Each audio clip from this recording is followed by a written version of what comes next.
distinguished guests, good afternoon. Thank you each and every single one of you for attending this event today and being with us here today. I am Robert Gray, I'm the Chancellor of the University of Warsaw, and in my quick opening remarks, I simply wish to convey how happy we are to have so many of you here with us today during this very hot and sunny day, and helping us welcome the eminent delegation from Portugal that is headed by His Excellency, President of the Portuguese Republic, Professor Marcelo Rebelo de Sousa.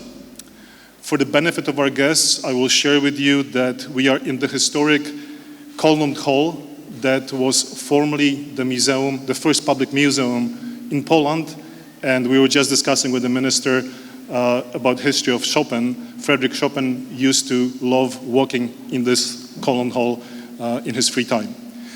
However, for the official opening remarks, I would like to invite to the podium right now, Rector of the University of Warsaw, Professor Alojzy Z. Professor, please.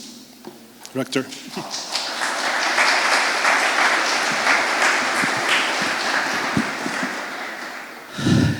Good morning, good afternoon, ladies and gentlemen. Professor de Sousa, President de Sousa, dear friends, colleagues, it is my great pleasure to welcome you to the University of Warsaw. I would say that we were awaiting you for a long time, and finally we have you here. When Ambassador told us that there was a chance to have you, we, the university circles, students, professors, were more than happy. And there are at least two reasons for that. Reason number one, that always Portuguese universities, Portugal, business, Portuguese business were open for Polish universities, for the University of Warsaw, and for the people of Poland. The students could always go, and they are going to the universities, Portuguese universities. Professors are going, students are studying, professors are working, teaching, doing research. And it was important in particular during so-called martial law. Nowadays we are both countries, Poland and Portugal, within the European Union. The situation has changed very much. But we also remember the time which was difficult for Poland, and the doors of your universities were open.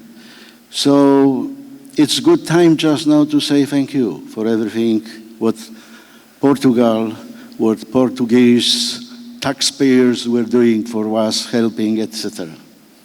Just now, as you, President de Sousa knows, the businesses are going very well in Portugal. Biedronka is one of the best examples. Hire thousands of people. Millennium is another institution operating very well here in Poland, and there are, of course, other businesses. We have been exchanging, I think, around 150, 160 students. They go to Portuguese universities, and the students come, which is pretty big and nice number. We are very much interested in supporting this idea of exchanging even more students and professors, and I am absolutely convinced that after your visit with us here, after your lecture, after your meeting with the professors and students, the number of the students going to Portugal and hopefully coming from Portugal will increase. As you know, we have one of the strongest centers of Portuguese studies, language, culture, but also business, history, and everything what you have achieved for hundreds of years. And by your visit, I am absolutely sure that the activities of the Center of Portuguese Studies will increase even its activity in terms of research, in terms of lectures, in terms of students exchange, etc., etc. So welcome. You are not only at the biggest university in Poland, but at the best universities. At least we are convinced that we are the best, and we have also statistical data information that we are top universities. We had a chance to talk. We compete very much with Jagiellonian University, which is also good university, or very good university, but we think that we are at the top of the list. We have approximately between 31 and 32 students at the University of Warsaw. We hire approximately 9,000 people, between 5 and 6,000 there are faculty members, around 4,000 are of Polish origin, and approximately 1,000 there are people from other universities. We have approximately 1,000 agreements. Around 70% of them work on the basic day. We have been exchanging approximately more or less 4,500 students. 4,500 students go, and approximately 4,000 students from outside come. Here studied at Warsaw University 5 Nobel Prize winners. We hope that one day maybe someone appear, in particular in hard sciences. Physics is in particular good, but also computer sciences, also history. We are just now in the building of the historian studies of the history, the Department of History. We have strong School of Law, and as we know, you graduated from the law school on political sciences, and you are a very well-educated person. So I know some people here in Poland and also abroad who attended your lectures and classes when you were professor, very active professor at Lisbon universities, and they admired you. They were waiting for your lectures. So I am proud and I am happy to say thank you for everything you have been done also as a university professor. And just now we know that you are very active in international issues, in particular in Europe and Portugal. Your country is very also eminent country and plays important role. So your visit at Warsaw University, I would say, is a historical visit. And by saying that, I wanted to welcome you, to say thank you for coming, for finding time, and thank you for discussion we have already had. And I absolutely believe, and I am strongly convinced, and after your visit, our relationships, I mean, not only national relationships, not only state relationships. I am not responsible for the state relationships, but I am responsible for the university, will be enhanced and will be deeper, and we are very happy because of that. And as we were talking earlier, Portuguese culture, language is very well known and appreciated all over the world, and not only Brazil, but also Macau and some African countries speak and use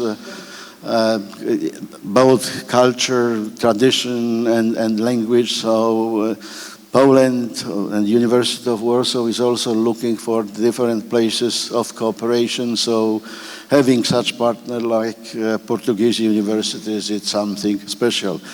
And as I said, I am also proud because we, by accident, have some people whom we know from another profession. As I said to you, I am on supervisory board of the Bank of Millennium, and some business people, some professors from Portugal are along with me on this supervisory board, so we can learn some things each other, but we can also use this for the students exchanges, for the students internships and scholarships, getting scholarships. So the Portuguese businesses are very also supportive in terms of proposing and in terms of organizing scholarships and internships for Polish students, and namely for the students of the University of Warsaw. So it's great pleasure to have you, and thank you for coming with a pretty big delegation, and welcome, and the floor, as I understand, is yours. Thank you very much.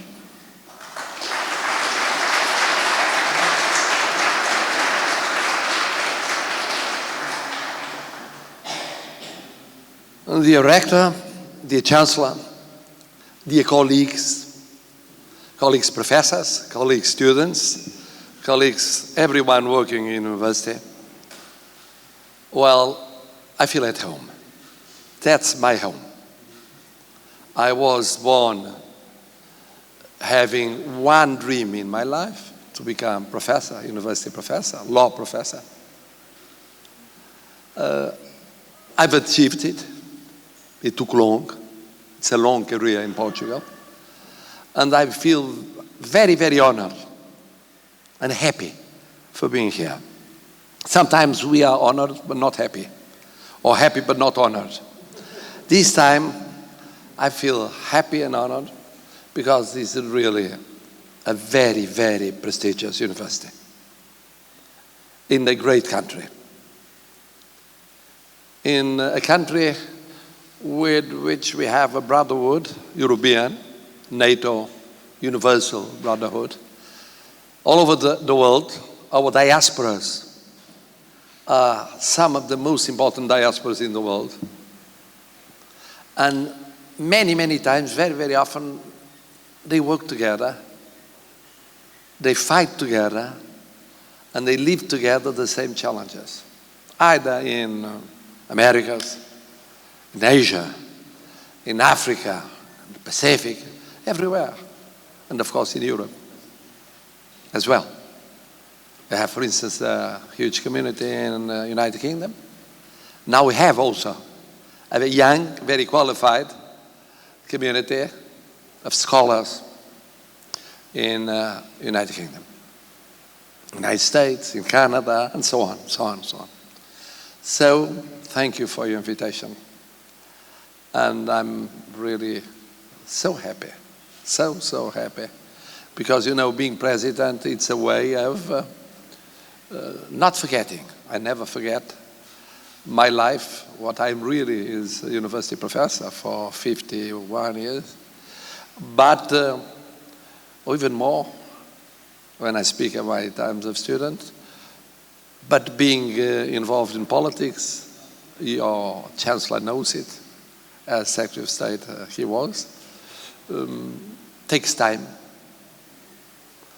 And we are a little bit away from university, which is not good. Joining me is our Minister for Foreign Affairs, who is also a professor, very prestigious professor in international relations and politology, with important experience as ambassador, Secretary of State, and now minister. I chose a subject, a very general subject. It was intentional. Saying international situation before, during, and after. Before what? During what? After what? I didn't say it, but you guess. But you guess. And before telling you how I see the before, the during, and the aftermath, I'm telling you that I cannot forget I'm a Portuguese president. And in Portugal we have, with different presidents, with different prime ministers, with different governments, with different majorities, the same foreign policy, the same defense policy. It doesn't change. With left-wing and right-wing governments. I do come from the center-right, and the government comes from the center-left.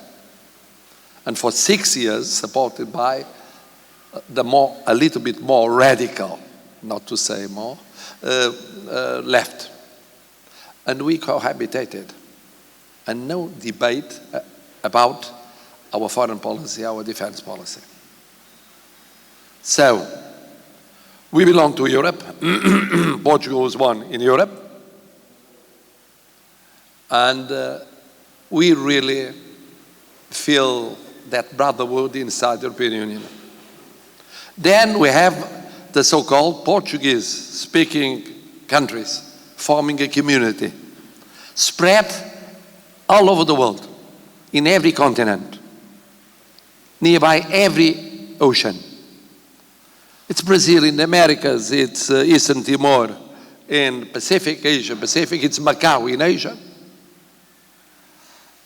It is Angola, it's Mozambique, it's Guinea-Bissau, it's São Tomé and Príncipe, and Cape Verde in Africa. We have our diaspora as yours in every continent. So, Portuguese diaspora and Portuguese-speaking community, they are vital for our strategy. And happily you did understand it, and I'm so thankful to you. Because speaking of our language, our literature, our expression, you're speaking of 300 million people, not just the 10 million Portuguese that live inside our borders, or even with the communities, 20 million Portuguese. No, we're speaking of 300 million Portuguese-speaking people. That's why having a high school here in Poland called Rui Barbosa, a Brazilian, well-known lawyer, and for a while politician. And I'm announcing it aloud by the Minister for Foreign Affairs. Creating for next year a chair called Paulínia Chiziana for Portuguese literature. It's the name of a Mozambican writer, prestigious writer. Just the same as speaking of a Portuguese writer. Camões, Pessoa, Saramago, Lobo Antunes. Then, of course, we have very strong transatlantic relations, like you do. And we do belong to NATO. Then we have the Ibero-American world, where together with Spain, we belong to a world including so many Latin American countries, in South America and Central America. Then at the same time, we, as you know, the Secretary General of the United Nations is a Portuguese, António Guterres. For us, it's vital the role of universal organizations, international organizations, international law, the Charter of the United Nations, the principles of international law. That's why we reacted the way we reacted immediately at the same time as you did, not being a neighboring country, after the Russian invasion of Ukraine. There are principles we cannot see being violated without reaction. And reaction means proactive reaction, not intellectual reaction, not spiritual reaction. Well, this to explain to you, we didn't change. We are not changing. We won't change. The president can change. The prime minister and the government can change. Our foreign policy and defense policy doesn't change. Well, let us speak of the before. The before the war, this war, there are other wars all over the world, but this is a very special war because it's at the same time European but global, when you have a global power like Russian Federation. When you have a global power like United States or like European Union, not to speak emerging powers that indirectly are joining or making the follow-up of the two protagonists of this war, you have a global war. And the effects are felt everywhere in the world. Crisis in trade, inflation, problems on energy, food crisis. It involves Europe, but also the other continents. So before, how was the world before? The world had known till the end of the 90s bipolar system. United States of America and the Soviet Union. Or if you can admit it, Comecon and Warsaw Pact. This was over with the fall of the Berlin Wall. It took time to understand the change. For a while, one believed we shall have a single superpower system in the world, then a single superpower with alliances ruling the world, and then a mixture of that superpower, United States, with other powers, changing, either downgrading or emerging, upgrading. Russian Federation downgrading. It started for years. Russian Federation lost influence in Latin America, in Asia, the Pacific, kept indirect influence in some areas of Africa through concessions like the Wagner Group, and keeping the status of regional power still in Eastern Europe and near and Middle East, in Northern Africa, in the Mediterranean, and through proxies in some areas of Africa. Acting otherwise, not intervening economically, no power, no economic power to intervene, just the sale of raw materials, not like China industry, strong industry, accelerated science or technology like United States, and at another level, China, or European countries, or European Union, or Japan, or India. Now those emerging powers. Now, acting through cyber intervention in political processes and electoral processes elsewhere, through influence in radical actors that can disturb European political systems, at a time when the moderates are losing ground and the radicals are going up, which happens always at a time of war, of pandemic, and of economic crisis. And we had it all together in the last few years. And of course, always through indirect means and interventions. It was safe, it was cheaper, and had no danger of a confrontation. Well, meanwhile, China was going up economically. India was an emerging power. Other emerging powers depend upon themselves. Brazil, on account of the internal split that could be overcome.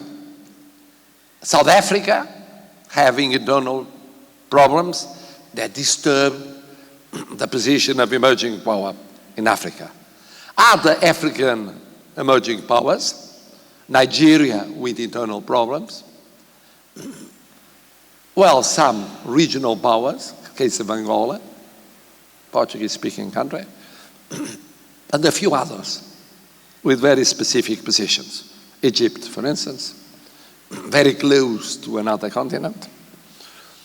So the world was changing, and at the same time, one thought there is an opportunity for multilateralism. We can renew international organizations.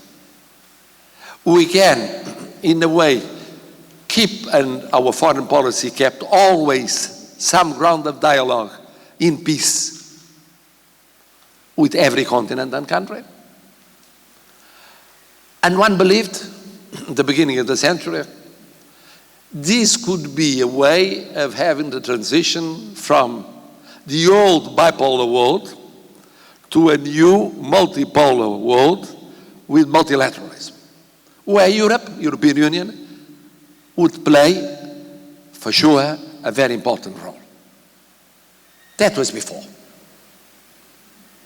And our role, Portuguese and Polish, was to do it, whatever depended upon us. Strengthening European Union, strengthening NATO, I mean the transatlantic relation with the United States and Canada, and being present a little bit all over the world in UN missions, not just EU missions, not just NATO missions, but, for instance, we have troops in Africa, Portugal, sometimes alone, without any other European country. We are in African Central Republic. We are in Mali, when others were living. We are paying attention to Sahel, because when you fear, and I know that many people fear in Europe, migrations coming from the south or the southeast, we must not forget the only sustainable way of avoiding them is recreating peace, stability, economic, social and political stability in that huge continent, where Nigeria will become the country in the world with the largest population, more than China or India. It's very easy to migrate from Central Africa to Northern Africa, cross the Mediterranean, and create challenges to Europe. So without a partnership with continents wherefrom the effects of crisis come,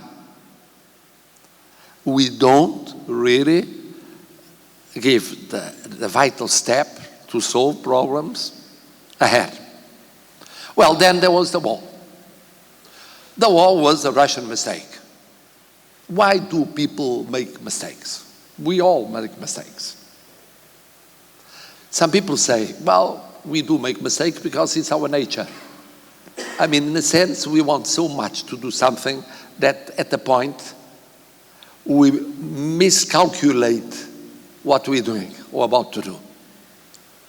Others will say, no, because the pandemic and the fact of becoming, of having a downgrading, becoming a regional power, caused a kind of pride damage that would create the climate for an overreaction. Third explanation possible. Dislike China, that has a leader, a party in the system and the regime. Russia has a man without party and without regime. So, in a way, this creates a situation where the man would feel that the time is short, without institutions ahead, to recover the ground that was lost. And then it could be something that happens at the end of political cycles, that one gets away from reality. I'm for long not only law professor, but a political science professor. And it's easy to analyze how, after so many years of power, one can, in a way, be tempted to have reactions that are not rational, are much more emotional. We live in an emotional period of history. Everywhere, the so-called populists are emotional. The public opinions are emotional. The fact of wanting immediate effects to face challenges and crises, it's not necessarily rational. sometimes it's emotional. We create empathies that are emotions and antipathies that are emotional. Well, anyway, it was a mistake because Russian Federation was winning ground with the proxies and the indirect interventions. The confrontation created the situation where one can only win or lose, depending upon what is winning as main purpose of the intervention. Then, of course, there is another reason. How to say it? During the last United States president mandate, there was not just one American administration. There were two working all together. The one was the Congress, the system, and the Pentagon. The other one was the presidential administration. And the first one, Russian Federation was in a sense someone to take care of, in the sense of preventing actions that could damage the Western alliance. For the presidential administration, it's not so. It was not so. And the Russian leadership knew it. So for a while it was a period where there was a kind of a tie, sometimes, between the two American administrations, which disappeared with the election of the present President of the United States. And this was too close to the pandemic, and perhaps also a reason of not figuring out that the reaction of the United States could be stronger, steadier, than the one with the previous president. So, summing up all those explanations and others, the fact is the special serological operation was conceived to be quick, to be effective, to be a mixture of coup d'etat and return of the former influence, without many disturbs, without American reaction, and without European reaction. Because also it was misjudged the unity inside the European Union. One thought that the European political system was so weak, and in some cases are weak, that they would not react. One forgot that when one is running the risk of becoming too weak, that one thinks it over and decides there is no other way but unity and effective and strong reaction. And the European public opinions were a key point for it. I'm at ease because in the polls of Eurostat, the Portuguese public opinion is the one that is, well, nearby yours, but in first place concerning a very proactive solidarity with Ukraine. Ever since the beginning. 85, 86, 88, 90, 91, 92. In the parliament, just one party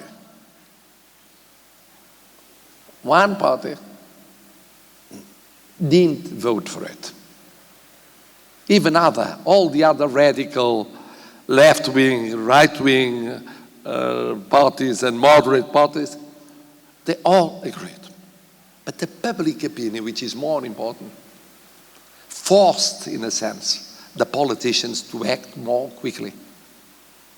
Now we come to the during. First question, how long will it last? Nobody knows. A war is a war. We all wish the soonest the better, an end, but an end respecting the values and principles of international law. There are many ways of ending wars, but we cannot accept that the values that were violated in the beginning can, after all, be forgotten at the end of the story. No way. It would happen immediately with another state. And not in a faraway continent, no, in Europe, again. So, second question, how can we be sure that these values will overcome? Well, supporting those that are fighting for the values. Portugal, like Poland, is supporting politically, diplomatically. You, as also in a small share, but you with millions of migrants in your country. But also military, strategically. And this takes time. This is very tiring. This, happily, in the case of Portugal and in the general public opinion in Europe, supposes the support of the public opinion and the resilience of the political systems. We shall have European elections next year. And of course, this will be one subject, obviously, of debate. How long will it take? How shall we go on supporting? What will be the outcome afterwards? Which outcome? In what way? And we're living this during. And meanwhile, while we're living this during, we must have resilience. We must know exactly what are the objectives and what are the ways, the best ways of going on supporting this fight.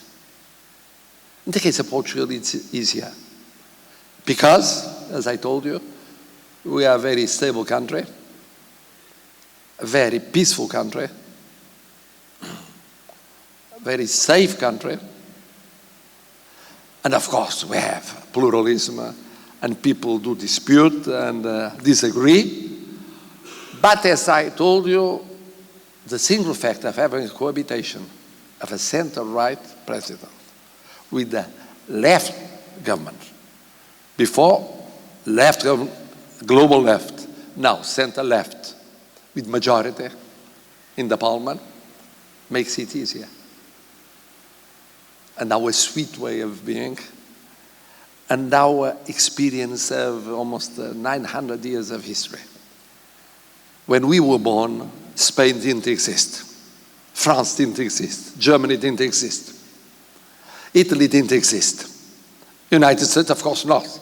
We were the first country, neutral country, to recognize the independence of the United States, although our oldest ally was England, with 650 years of alliance. So sometimes people come to me and say, or to us and say, you know something about Africa or about Asia, or the Pacific, you know. I said, yes, of course, we've been there for 400 years, 500 years, 300 years, with mistakes. We did them. As any colonial empire, of course, we made mistakes, and we admit we did it. But we learned a lot. It's not the first time we know those people, those places, those realities. No, we know them for very long. So now the aftermath. The aftermath involves inevitably, first of all,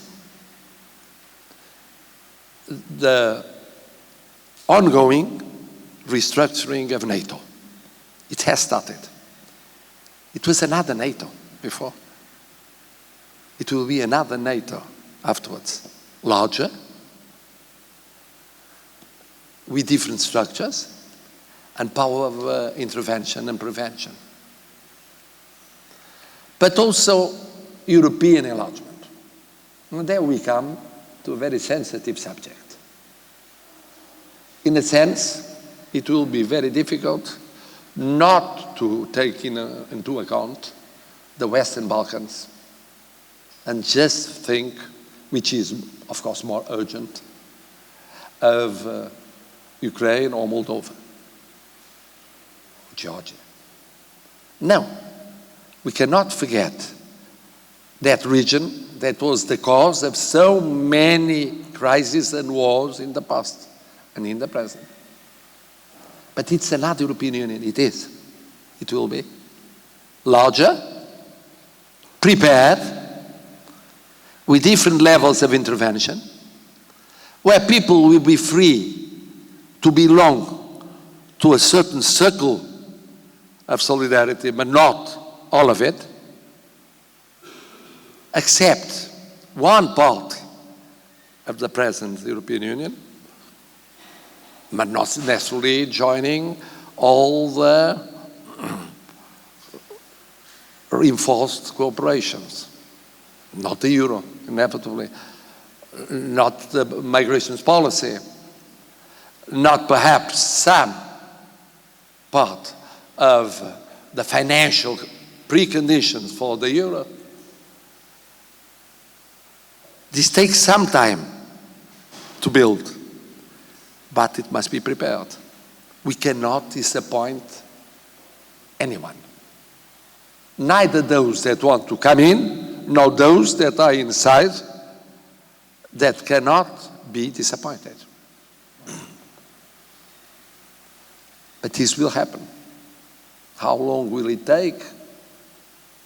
Aftermath, after the war, one cannot see it. One can wish that anyone does the best to make it possible. But then, of course, we shall have the United States always a superpower, wishing all of us that the American internal system, political system, won't repeat experience, recent experience, that didn't help. Happily, it didn't happen during the war. But had it happened, it would be an additional problem. Of course, there are emerging powers. China will take perhaps longer than one thinks, politically speaking, because the management of the pandemic was not a success. The management of recovery is not being a success. The loss of even economic influence in the market and share in the market is a reality. It worked as every very bureaucratic and very, very sophisticated in the sense, not sophisticated, just the opposite, of heavy, bureaucratic and slow system. The reaction is slow. India could, overcoming some shy way of dealing with international intervention, could be a stronger, emergent power, and the European Union, and now we come to the essentials, must demonstrate, show, as it has been showing during this war, that has conditions to be a global power. Not just in trade, but politically, geopolitically, even military. And that is a great challenge for the next European cycle that is going to begin next year. The next 5 years, adding to this one that will end in June 24, it's a crucial period for European Union to be reaffirming the position of global power. It will be another world, yes. And what about Russian Federation? It will depend upon Russian Federation. It's not up to us to replace those that have created the problem, must solve the problem, and must admit they can solve it quicker or slower. For their sake. For their sake.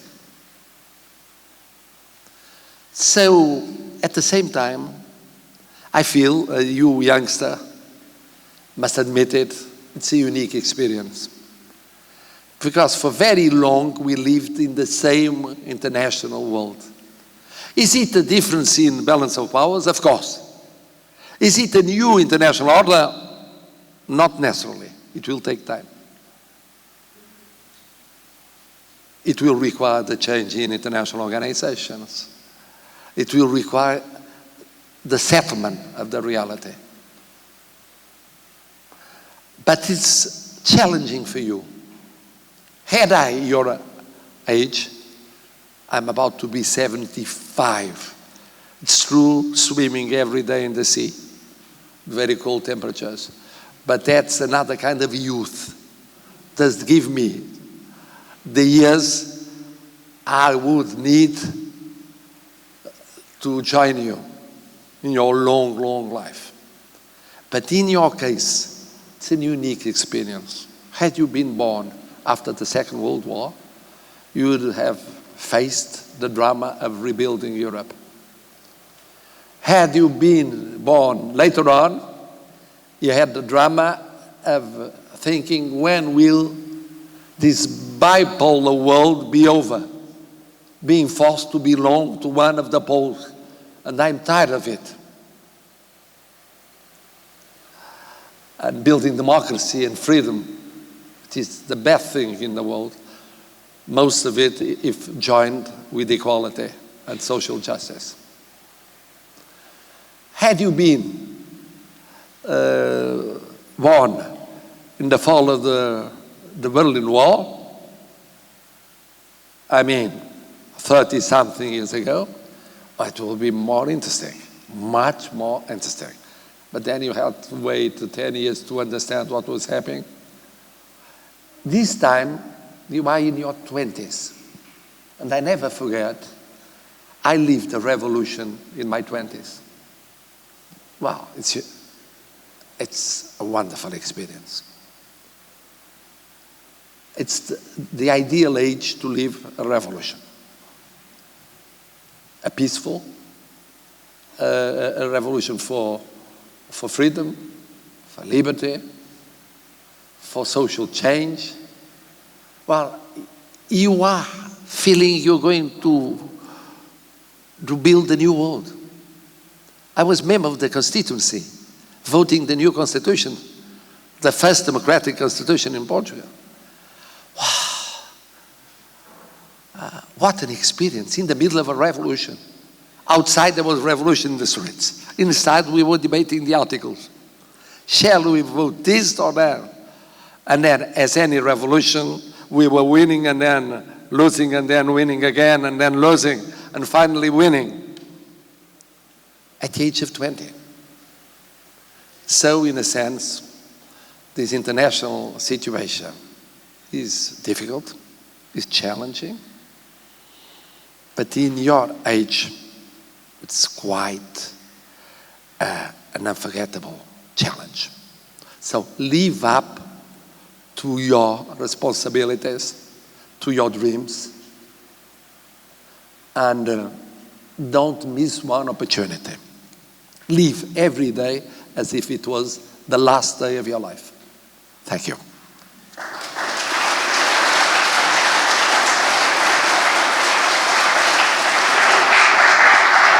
Mr. President, thank you so much for this lecture. I have to say there was so much compacted into this speech that we didn't expect it, hearing to the title of your lecture. So thank you so much for that. The president had also graciously agreed to take some questions from you, but we have a bit of a ceremony that the rector would like to bestow to the president. So if we can go through that first, and then I will moderate the session with questions from the audience. Yes, Mr. President, on behalf of the Senate of the Warsaw University, of the whole community, let me allow to grant you a medal of the University of Warsaw, which is one of the most appreciated things here at Warsaw University, and I am doing that with pleasure. And not only because of the great lecture you gave, but this lecture was something special. You brought some refreshment to us, and I think for all people in my generation, his generation, but particular for the young generation. The perspective you presented, and I feel that the future is optimistic. I am very much on your side. Thank you for everything you have been doing for Europe, for humanity, for the University of Warsaw. This medal and this diploma, which is written in language which is probably very useful for you, in Latin, is our appreciation for you. Thank you for accepting.